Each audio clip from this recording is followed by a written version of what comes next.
पक्ष रखने के लिए यहां मौजूद हैं। ऑपरेशन शीश महल अभी तक के खुलासे, आपकी प्रतिक्रिया? जी देखिए, सबसे पहली बात तो यह है कि अरविंद केजरीवाल एक क्रांतिकारी नेता हैं जो आंदोलन से निकले हैं। कोई फकीर नहीं है जो 70 करोड़ का अपने नाम से गड़ा हुआ सूट पहनकर घूमते हैं। पहली चीज तो मैं आपको कुछ फैक्ट्स बता दूं, उसके बाद विस्तार से चर्चा करेंगे।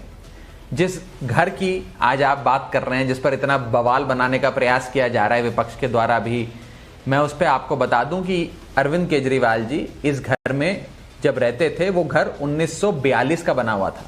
लगभग 75 साल से भी ज्यादा पुराना, 80 साल पुराना मकान था, जिसकी छत 3 बार गिरी। उनके माता पिता के कमरे की छत 1 बार गिरी, उनके बेडरूम की छत गिरी, दफ्तर की छत गिरी। और जब दिल्ली सरकार के अपने पीडब्ल्यूडी विभाग ने ऑडिट कर कर कहा कि ये घर रहने लायक नहीं है, इसमें जो लोग रह रहे हैं उनकी जान को खतरा भी हो सकता है, छत गिर रही है, दीवारें टूट रही हैं, इस मकान को तोड़ के नया बयाना बनाया जाए, तब दिल्ली सरकार के पीडब्ल्यूडी ने तोड़ के मकान को नया बनाया।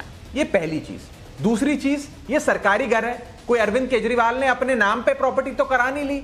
सरकारी मकान है, गवर्नमेंट एसेट है। जो मंत्री होता है, मुख्यमंत्री होता है, स्पीकर होता है, वो सरकारी निवास पे रहता है। ये कोई अरविंद केजरीवाल या उनके परिवार ने हड़प नहीं लिया मकान, अपने नाम पे रजिस्ट्री नहीं करा ली। दूसरी चीज मैं आ रहा हूं, मेरे को बोलने दीजिए थोड़ा सा। आप इतनी देर से बोल रहे हैं, मैं अपनी बात खत्म कर लूं फिर आप बोलिएगा। मुझे बोलने दीजिए थोड़ा सा, मैं अपनी बात रख लूं, फिर बिंदुवार तरीके से आप जो पूछेंगे मैं सारे जवाब दूंगा, आपको विश्वास दिलाता हूं। मेरा दूसरा पॉइंट, आज एक मुख्यमंत्री और एक मुख्यमंत्री की सरकार का पीडब्ल्यूडी विभाग अपने मुख्यमंत्री के लिए मकान बनाने के लिए कितना पैसा खर्च करता है, या उसकी रेनोवेशन पे कितना पैसा खर्च करता है, इसको और जगहों से भी कंपेयर करना चाहिए। जब आप इसकी तुलना अन्य राज्यों से या देश के प्रधानमंत्री या केंद्रीय मंत्रियों के निवास स्थान से नहीं करेंगे, तो पता कैसे लगेगा कि जो खर्च हुआ ये ज्यादा है या खर्च हुआ ये कम है? तो मैं अब आपको बता देता हूं। माननीय प्रधानमंत्री जी आदरणीय नरेंद्र मोदी जी का जो मकान है वो फिर से बनाया जा रहा है। उस घर को बनाने का एस्टीमेट लगभग 500 करोड़ रुपए का है। एस्टीमेट से लगभग 2 गुना 3 गुना पैसा खर्च होता है, और तमाम अनुमान ये लगाए जा रहे हैं कि ये असल में मुद्दा कहीं और जा रहा है। आप जो कह रहे हैं मैं आपको बहुत धैर्य से सुन रहा हूँ, आगे भी सुनूंगा, लेकिन मेरा एक सबमिशन है सर। आज अरविंद मेरा एक सबमिशन है, राघव जी आप मेरा एक सबमिशन सुनिए। 1/20 पैसा भी खर्च नहीं सर, मेरी 2 सबमिशन बल्कि आपके सामने, आप उसके बाद अपनी बात कहिएगा। निवास बनाने के लिए तो राघव जी आपको आवाज आ रही है क्या मेरी? डिमांड और सप्लीमेंट्री ग्रांट्स में प्रधानमंत्री निवास बनाने के लिए 500 करोड़ रुपए लिया गया। दूसरा बिंदु सुन लीजिए आप हमारी बात, ध्यान से सुनिएगा जरा हमारी बात। प्रधानमंत्री जी ने अपने सैर सपाटे के लिए 8,400 करोड़ रुपए का नया जहाज खरीदा। उसकी भी तुलना कर लीजिए। राघव जी को देखिए, मेरी आवाज भी जाए, मुझे लगता नहीं है कि राघव जी को आवाज जा रही है। राघव जी मैंने पर्याप्त आपको सुना है, अब मेरी बात सुनिए। नहीं, एक सेकंड संगीत रागी जी, मैं आपके पास आता हूं, लेकिन मैं ये समझना चाहता हूं कि अगर छत टपक रही थी या छत गिरने वाली थी तो क्या पर्ल डियोर मार्बल लगाकर ही वो ठीक हो सकती थी? क्या वियतनाम से मार्बल लगाना आवश्यक समझा गया? क्या उसी से छत रुकने वाली थी? वाजिब सवाल पूछ रहा हूं। 1942 के मकान की मरम्मत आवश्यक होगी, लेकिन क्या पैसा खर्च हुआ? क्या वहां मार्बल डियो पर लगाया जाए, ये आवश्यक था क्या? मुख्यमंत्री के घर से होनी चाहिए या प्रधानमंत्री के घर से होनी चाहिए? नहीं, एक सेकंड, ये राघव जी, मैं आप केवल बोले चले जा रहे हैं। राघव जी ऐसा नहीं करना चाहिए। अगर मैं भी ऐसा करूंगा तो आपको अच्छा नहीं लगेगा, और आप भी करेंगे तो अच्छा नहीं। गौरव भाटिया मेरे साथ जुड़ गए हैं। गौरव भाटिया, स्वागत करता हूं मैं आपका। इस डिबेट में आपने हिस्सा लेने के लिए वक्त निकाला। मैं आपसे ये जानना चाहता हूं, ये ऑपरेशन शीश महल को लेकर राघव का कहना यह है कि 1942 का मकान था, इसकी छत टपक रही थी, पीडब्ल्यूडी ने रेकमेंड किया कि यह जानलेवा हो सकता है यहां रहना, माता पिता भी रहते हैं बुजुर्ग, और इसलिए ये जानलेवा साबित हो सकता था, लिहाजा उसको रेनोवेट कराया गया। नंबर 1। नंबर 2, जब तक कंपेयर नहीं करेंगे दूसरी जगहों पर रहने वाले सीएम कहां कहां रह रहे हैं, तो आप ये कैसे कहेंगे कि ये सादा है या विलासिता वाला है? आपका कमेंट। क्यों नहीं कंपेयर करेंगे? मध्य प्रदेश के मुख्यमंत्री शिवराज सिंह चौहान ने, गौरव भाटिया से पूछा मैंने सब, मैं अपनी बात रख लूं। विजय रूपानी गुजरात के मुख्यमंत्री। राघव चड्ढा आपके पास आता हूं, प्लीज आपके पास आता हूं। आपने अपनी बात कह ली है, वो पॉइंट बौखला गए हैं लग रहा है। सैकड़ों करोड़ रुपए अपने गौरव जी को बोलिए कि मैंने उनसे रिक्वेस्ट की है कि वो थोड़ी देर बात सुने, उनके पास मैं वापस आता हूं। गौरव भाटिया आप अपनी बात कहिए। राघव जी प्लीज थोड़ी देर सुनिए। धन्यवाद। हाँ, देखिए दिनेश जी, पहले तो आपके चैनल को बधाई, और मैं समझता हूं जब राघव चड्ढा की बौखलाहट इतनी है तो सोचिए कि अरविंद केजरीवाल कैसे तड़प रहे होंगे कि आज वो भ्रष्टाचार का, ढोंग का, निकम्मेपन का पर्याय बन चुके हैं।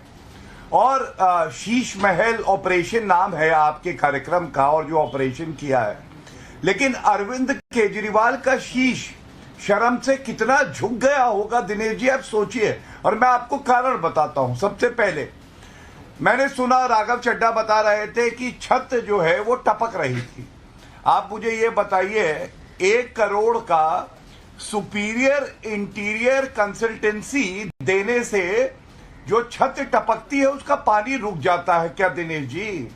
क्या 40 लाख की जब आप वार्डरोब बनवाते हैं तो क्या पानी टपकता जो है वो रुक जाता है? आपके पास और जब मार्बल वियतनाम से आता है, अच्छा आज तक हम लोगों ने दिनेश जी पता करा था कि मार्बल जमीन पे लगता है, अगर छत टपकती है तो वियतनाम का मार्बल लगाने से छत टपकना बंद हो जाता है। ये पहली बात। दूसरी बात, देखिए कट्टर बेईमान अरविंद केजरीवाल है और मैं आपको बताता हूं, ये वही अरविंद केजरीवाल है जो बच्चों की एक बात लेकिन मैं आपको रोककर पूछना चाहता हूं गौरव भाटिया जी, एक बात मैं आपसे समझना चाहता हूं। गौरव जी एक बात समझना चाहता हूं, प्लीज मैं आपसे एक बात राघव मैं आपके पास आता हूं, प्लीज ऐसे आपस में मत बोलिए प्लीज। मैं गौरव लेकिन आपसे एक सप्लीमेंट्री सवाल जानना चाहता हूं, क्या ये करप्शन का इशू है या ये प्रोप्राइटी का इशू है? ये शुचिता का सवाल है।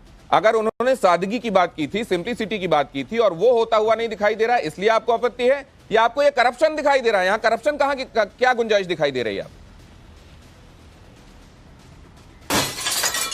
देखिए दिनेश जी, जो भी बात कहूंगा बड़ी जिम्मेदारी से प्रथम दृष्टया कहूंगा। ये कमीशन खोरी, इन्फ्लेटेड बिल्स करके अपनी तिजोरी भरना, ये तो अरविंद केजरीवाल का चरित्र बन गया है। करप्शन देखिए प्रथम दृष्टया ये लगता है, जैसा आपने बताया कि 10 से 12 करोड़ रुपया आप इंटीरियर डिजाइनिंग में और आपका चैनल दिखा रहा था रेनोवेशन में 45 करोड़ रुपया। क्या ये इन्फ्लेटेड है? ये जांच का विषय तो है, भ्रष्टाचार तो दिखाई दे रहा है। दूसरी आपने दो चीजें कही, गौरव। आदमी पार्टी कहती है गौरव, वक्त हमारे पास सीमित है। आपने महत्वपूर्ण बातें कही, उनका जवाब दे देता हूं। गौरव, आपने 2 महत्वपूर्ण बातें कही हैं कि क्या वियतनाम से लगाना मार्बल जरूरी था, छत टपक रही थी तो 1 करोड़ के पर्दे लगाने आवश्यक था। राघव, दूसरे ये इन्फ्लेटेड बिल्स हैं क्या और इसमें करप्शन की गुंजाइश है क्या? जवाब दीजिए प्लीज। जी देखिए, मैं फिर अपनी बात पे कायम हूं पूरी तरीके से। बहस परिप्रेक्ष्य में होनी चाहिए। अगर एक मुख्यमंत्री के घर बनाने पे इतना खर्चा हुआ तो अन्य मुख्यमंत्रियों के और प्रधानमंत्री, केंद्रीय मंत्री के घरों से उसकी तुलना होनी चाहिए। कितने मुख्यमंत्री सादगी का दावा करते हैं? सैर सपाटे के लिए कितने मुख्यमंत्री आम आदमी पार्टी से हैं? खरीदा जाता है। मुझे बोलने दीजिए। देखिए, फिर आपके दर्शक भी कहेंगे आप मेरी आवाज दबा रहे हैं, मुझे नहीं। मैं तो सवाल पूछ रहा हूं आपसे, मैं बिल्कुल आवाज नहीं दबा रहा। मेरी बात तो खत्म हो जाए। मेरी नहीं, आप या तो आप पूरा दिल खोल के सवाल पूछ लीजिए। ठीक है, मैं ये सवाल दिल खोल के आपसे पूछ रहा हूं सर, दिल खोल के कि आम आदमी पार्टी के नेता के संदर्भ में ये बात हो रही है, इसलिए ये सवाल है। वरना मतलब अगर कोई ये कहे कि मैं उपवास में हूं, बात नहीं, मैं भी तो उसका खाना खाना जो है सवालों के घेरे में आता है। वरना खाना खाए हुए हर व्यक्ति पापी नहीं हो जाता है। मैं ये सवाल पूछ रहा हूं कि आम आदमी पार्टी के नेता के ऊपर, क्या ये सिंप्लिसिटी की बात करने वाले नेता के ऊपर क्या ये बड़ा सवाल है? जी आप कहिए। ठीक, और कोई सवाल हो तो पूछ लीजिए, फिर मैं जवाब दूंगा। मुझे रोकिएगा नहीं। जी प्लीज, अगले 1 मिनट आपके लीजिए, लगे आता हूं। ठीक, अब मुझे रोकिएगा। हाँ, अब रोकिएगा नहीं मुझे, ठीक है जी। हाँ, पहली चीज तो यह है, जब 1942 में बना हुआ मकान जो लगभग 80 साल पुराना हो गया, जब वो हैबिटेबल नहीं रहा, जब पीडब्ल्यूडी ने ऑडिट कर कहा इस मकान में रहना लायक नहीं बचा, ये मकान रहने लायक नहीं बचा, इसे तोड़ के बनाया जाए, उसके बाद ये बनाया गया। ये कोई चमकाने पे नहीं, पूरे मकान को तोड़ के बनाने पे खर्च है। और इसकी तुलना जो है वो परिप्रेक्ष्य में होनी चाहिए।